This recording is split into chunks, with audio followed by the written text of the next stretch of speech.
Hi friends, welcome to Indian recipes Tamil. நம்ம இன்றைக்கி ரொம்ப டேஸ்டியான எல்லாருக்கும் ரொம்ப ஃபேவரட்டான வெனிலா ஐஸ்கிரீம் எப்படி செய்கிறதுன்னு பார்க்க போகிறோம்.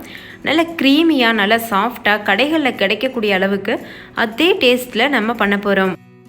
ஃப்ரெண்ட்ஸ், 3 நாளைக்கு முன்னாடி நம்ம சேனலில் வெனிலா ஐஸ்கிரீம் அப்லோட் பண்ணியிருந்தேன்ல, அப்போ நிறைய ஃப்ரெண்ட்ஸ் கமெண்ட்டில் சொல்லியிருந்தீங்க பீட்டர் அதுக்கப்புறம் க்ரீம்லாம் இல்லாமல் வெனிலா ஐஸ்கிரீம் அப்லோட் பண்ணுங்கன்னு சொல்லி. ஸோ உங்களுக்காகவே இந்த ஐஸ்கிரீம் ரெசிபி. இதுவும் அப்படியே நம்ம க்ரீம் வச்சு செஞ்ச மாதிரி நல்லா க்ரீமியாக இருக்கும். ஆனால் நம்ம வீட்டில் இருக்கக்கூடிய பால் சக்கரை வச்சு தான் இந்த ரெசிபி நம்ம பண்ண போகிறோம். இப்போ வாங்க ஃப்ரெண்ட்ஸ், வீடியோக்குள்ளே போய் இந்த ரெசிபி எப்படி செய்கிறதுன்னு பார்க்கலாம். வீடியோக்குள்ளே போகிறதுக்கு முன்னாடி உங்கள் எல்லாருக்கிட்டையும் ஒரு அன்பான ரெக்வஸ்ட் இருக்குது. நம்ம சேனல் இந்தியன் ரெசிபீஸ் தமிழை ஃபஸ்ட் டைம் பார்க்குற நண்பர்கள் இந்த வீடியோ கீழே இருக்க ரெட் கலர் சப்ஸ்கிரைப் பட்டனை கிளிக் பண்ணி சப்ஸ்கிரைப் பண்ணுங்கள். பக்கத்தில் இருக்க பெல் சிம்பலையும் கிளிக் பண்ணுங்கள். இப்போ வாங்க ஃப்ரெண்ட்ஸ், நம்ம வீடியோக்குள்ளே போயிடலாம். ஃபஸ்ட்டு இந்த ஐஸ்கிரீம் ரெசிபி பண்ணுறதுக்கு ஒரு பேனில் 1/2 லிட்டர் அளவுக்கு நல்லா கெட்டியான பால் எடுத்துக்கோங்க. ஃபுல் ஃபேட் க்ரீம் மில்க்குன்னு சொல்லுவோம்ல, அது எடுத்துக்கோங்க. இது நல்லா கொதித்து வரட்டும். இதிலிருந்து ஒரு 1/2 கப் அளவு பால் மட்டும் எடுத்து தனியாக வச்சுக்கோங்க. இந்த பால் எதுக்காக எடுத்து வைக்கிறோன்னா, நம்ம கார்ன்ஃப்ளவர் மாவு போட்டு இதில் கலக்கி வைக்க போகிறோம், அதுக்காக எடுத்துருக்கோம். இதை இப்போ தனியாக எடுத்துகிட்டு ஆற வச்சுருங்க. இப்போ பாருங்கள் ஃப்ரெண்ட்ஸ், இந்த பால் வெது வெதுப்பான சூட்டுக்கு வந்துருச்சு. இதில் 1 ஸ்பூன் அளவுக்கு கார்ன்ஃப்ளவர் மாவு சேர்த்து நல்லா இது போல் கலந்துக்கோங்க. கொஞ்சம் கூட கட்டிகள் இருக்கக்கூடாது, கட்டிகள் இல்லாமல் நல்லா கலந்துக்கோங்க. கட்டிகள் இருந்ததுன்னா நம்ம ஐஸ்கிரீம் செய்யும்போது திரண்டு அங்கங்கே நிற்கிற மாதிரி இருக்கும். அதனால் கொஞ்சம் கூட கட்டிகள் இல்லாமல் நல்லா மிக்ஸ் பண்ணிவிட்டு இது ஒரு ஓரமாக வச்சுருங்க. ஃப்ரெண்ட்ஸ், நீங்கள் கஸ்டர்ட் பவுடர் கூட யூஸ் பண்ணலாம் கார்ன்ஃப்ளவர் மாவுக்கு பதிலாக. அப்படி யூஸ் பண்ணுறதா இருந்தால் வெனிலா ஃப்ளேவராக பார்த்து யூஸ் பண்ணுங்கள், இன்னுமே டேஸ்ட் நல்லா இருக்கும். ஸோ கஸ்டர்ட் பவுடர் நிறைய பேர் வீட்டில் தற்போதைக்கு இருக்காது அப்படின்றதுனால நம்ம கார்ன்ஃப்ளவர் வச்சு பண்ணியிருக்கோம். கார்ன்ஃப்ளவர் மாவு பொதுவாகவே நம்ம எல்லார் வீட்லேயும் வச்சுருப்போம்ல, ஸோ அது வச்சு பண்ணியிருக்கிறோம். இப்போ பாருங்கள் ஃப்ரெண்ட்ஸ், நம்ம பாலும் நல்லா கொதித்து நல்லா வற்றி வந்துருச்சு. ஒரு 10 நிமிஷத்துக்கு இதை நான் நல்லா கொதிக்க விட்டுருக்கேன். இதில் நம்ம 3 டேபிள் ஸ்பூன் அளவு சுகர் பவுடர், அதாவது வெள்ளை சக்கரை பொடியை சேர்த்துக்கிறோம். நான் வெள்ளை சக்கரையை மிக்சி ஜாரில் போட்டு நல்லா அரைச்சி வச்சுருந்தேன். அதில் 3 டேபிள் ஸ்பூன் அளவு எடுத்து சேர்த்துருக்கேன். உங்களுக்கு இனிப்பு நல்லா ஜாஸ்தியாக வேணும்னா 4 டேபிள் ஸ்பூன் அளவுக்கு கூட நீங்கள் சேர்த்துக்கிறலாம். இப்போ இதை நல்லா கரைச்சிக்கோங்க. நல்லா கரைச்சதுக்கு அப்புறமா இது கூட நம்ம ஏற்கனவே கரைச்சி வச்சுருக்க கார்ன்ஃப்ளவர் பால் கலவையை இது கூட சேர்த்துருங்க. சேர்த்துட்டு கைவிடாமல் கலந்துட்டே இருங்க. நீங்கள் கார்ன்ஃப்ளவர் மிக்சரை சேர்த்ததுமே பால் கொஞ்சம் கெட்டியாக ஆரம்பிக்கும், நல்ல க்ரீமியான பதத்துக்கு வர ஆரம்பிக்கும். இப்போது நான் கரெக்டான கன்சிஸ்டன்சி வரும்போது காமிக்கிறேன். நீங்கள் லோ ஃப்ளேம்லேயே வச்சு ஒரு 5 நிமிஷத்துக்கு வேக வைக்கணும். அப்போ நம்மளுக்கு கரெக்டான கன்சிஸ்டன்சி கிடைக்கும். ஹை ஃப்ளேமில் வச்சு கிளறினீங்கன்னா ரொம்ப அல்வா பதத்துக்கு ரொம்ப கெட்டியாயிரும். அதனால் லோ ஃப்ளேம்லேயே வச்சுட்டு கலந்து கொடுங்க. இப்போ பாருங்கள் ஃப்ரெண்ட்ஸ், 5 நிமிஷம் ஆயிடுச்சு.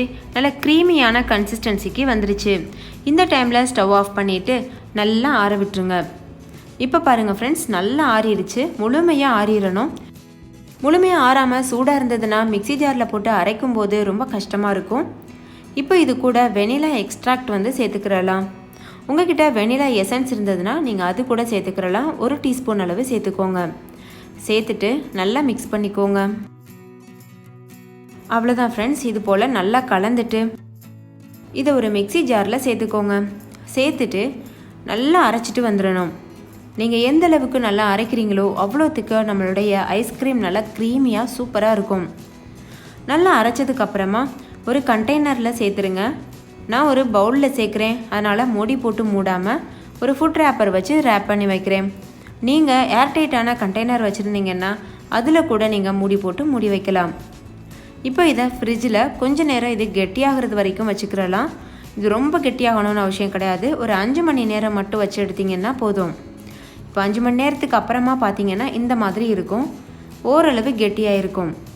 இந்த மாதிரி இருக்கும்போது மறுபடிக்கும் நீங்கள் மிக்சி ஜாரில் போட்டு இதை நல்லா அரைச்சிடணும். அப்படி அரைக்கும்போது உங்களுக்கு இன்னும் நல்ல க்ரீமியான ஃப்ளஃபியான டெக்ஸ்சர் கிடைக்கும். இப்போ பாருங்கள் ஃப்ரெண்ட்ஸ், நான் இந்த ஐஸ்கிரீமை மிக்சி ஜாரில் போட்டு மறுபடிக்கும் அரைச்சி எடுத்துக்க போகிறேன். இப்போ இதை அரைச்சிட்டு அதுக்கப்புறமா காமிக்கிறேன் பாருங்கள், அவ்வளோத்துக்கு க்ரீமியாக நல்லா ஃப்ளஃபியாக இருக்கும். நீங்கள் இதே ப்ராசஸை மறுபடிக்கும் 3வது டைம் கூட செய்யலாம். அதாவது மறுபடிக்கும் ஃப்ரீசரில் வச்சுட்டு மறுபடியும் அரைக்கிறது. இந்த மாதிரி நீங்கள் எத்தனை தடவை பண்ணுறீங்களோ அவ்வளோத்துக்கு உங்களுடைய ஐஸ்கிரீம் ரொம்பவே சாஃப்டாக இருக்கும். இப்போ நல்லா அரைச்சிட்டு மறுபடிக்கும் ஒரு பாத்திரத்தில் ஊற்றி இதே போல் மூடி நல்லா ஏர்டைட்டாக மூடிட்டு ஃப்ரீசரில் ஒரு 8 மணி நேரம் இல்லை ஓவர் நைட் வச்சுருங்க. அதுக்கப்புறமா நீங்கள் எடுத்து சர்வ் பண்ணலாம். இப்போ 8 மணி நேரத்துக்கு அப்புறம் பார்க்கலாம் ஃப்ரெண்ட்ஸ்.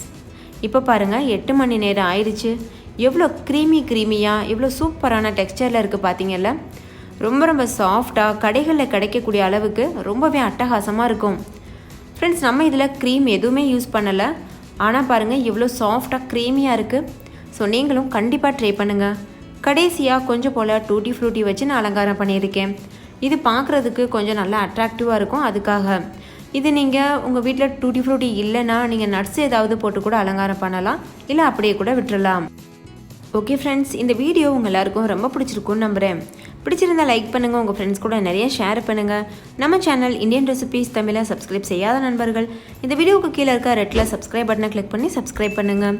அப்போ நான் தினம் அப்லோட் பண்ணுற வீடியோஸ் உங்களுக்கு வந்து சேரும். தேங்க்யூ, பாய்.